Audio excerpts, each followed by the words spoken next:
Fossil fuel backers overshadow climate change talks in Dubai. A flurry of summits this week across Dubai, all focused in one way or another on climate change, or at least acknowledgement that the global energy transition is needed to keep temperatures from rising.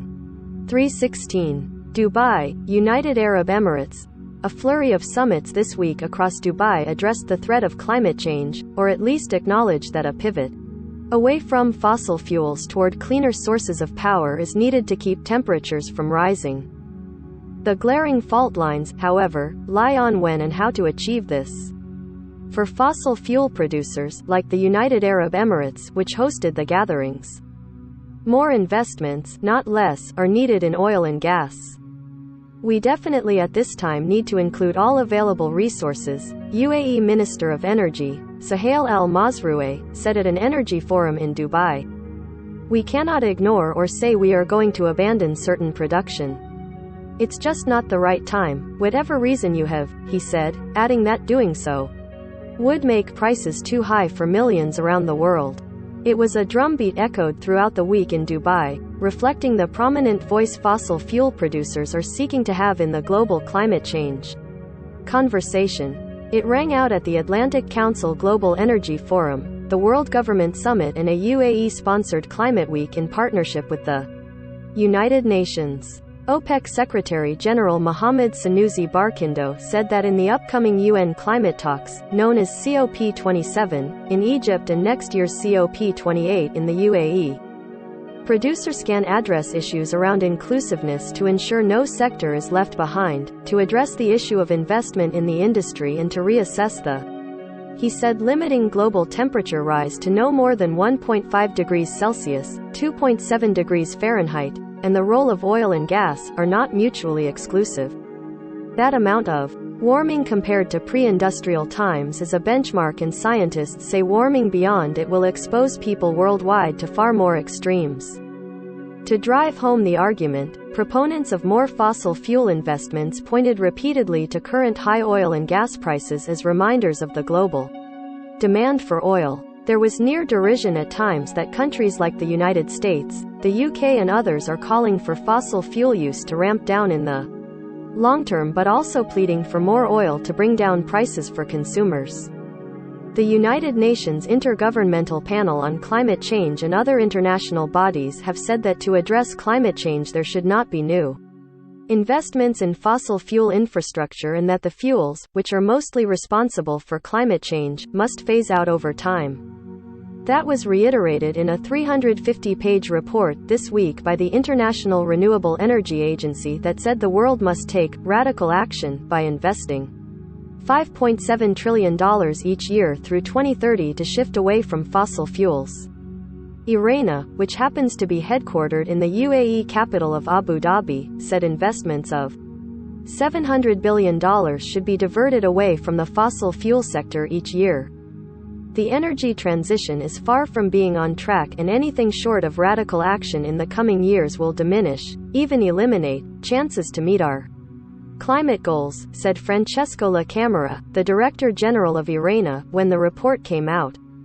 OPEC, weighted by Saudi Arabia, projects that more oil will be needed through 2040 and beyond, particularly in Asia. Brent crude stands at $105 a barrel, the highest in 8 years. The prices are not only good for the oil-driven economies of Saudi Arabia and the UAE, but also Russia, helping Moscow offset some of the pain from US-led sanctions related to the war in Ukraine. Look at what is happening today. Who's talking about climate change now? Who's talking about attending to energy security, first and foremost? Saudi Arabia's energy minister Prince Abdulaziz bin Salman said in suggestive but careful remarks at the World Government Summit in Dubai. Without energy security, countries will lose the means to tackle climate change, he said. Recent data show that despite rapid growth in renewable energy, total emissions of the gases that allow the Earth to warm are going up, not down, amid rising energy demand and the expansion of fossil fuel use. The International Monetary Fund's managing director Kristalina Georgieva encouraged advanced economies to meet the goal of providing $100 billion a year in climate finance to developing countries. She made the remarks this week at Dubai's World Government Summit, where she unveiled an IMF paper titled, Feeling the Heat, about adapting to climate change in the Middle East. The argument made repeatedly by Sultan Al Jaber, who is both the UAE's special envoy for climate change and managing director of Abu Dhabi's state-owned oil company, is that the energy transition will take time. And in that period of time, he says, the world will need more oil and gas. Put simply, we cannot and we must not unplug the current energy system before we have built the new one, he said at the Energy Forum. At the UN-backed Climate Week event, which took place at the opulent Altentis Hotel, he said the push to divest from hydrocarbons has led to a supply. In his dual roles as climate change envoy and head of ADNOC, the state-owned oil and gas firm, Al Jaber symbolizes the two paths the UAE is taking. On one hand, the country has committed to net zero emissions within its own borders by 2050. On the other, it is committing to more oil and gas production for export. The country's commitments do not apply to the emissions from burning that fuel. Al Jaber summed up this dual track, saying the UAE is expanding production capacity of what he dubbed the world's least carbon-intensive oil to over 5 million barrels per day, and its natural gas capacity by 30%. Simultaneously, the UAE has plans to invest $160 billion in renewable energy to achieve its net zero pledge. Saudi Arabia, which pledged to have net zero emissions by 2060, is similarly cutting emissions domestically while vowing to keep pumping oil until the last drop. The production capacity increases come as Gulf Arab countries experience rising temperatures and humidity, as well as water scarcity, threatening food security and life across the Middle East. At the UN Climate Week event, environmentally conscious participants sipped on coffee and tea and feasted on buffet lunches in between panels and workshops on everything from food sustainability to water scarcity to carbon credit swaps.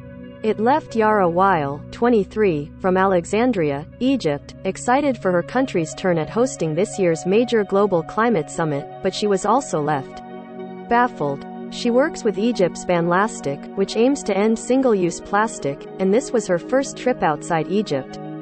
She pointed out how the paper cups for coffee and tea could have been biodegradable or reusable, and questioned where all the leftover food from the buffet was. When we hold an event on the environment or climate change, we have to think about ourselves and what we're doing now, she said. Follow Aya Batrai on Twitter at http://skeptical_smileyface. Twitter.com/IALB. Associated Press climate and environmental coverage receives support from several private foundations. See more about AP's climate initiative here. The AP is solely responsible for all content.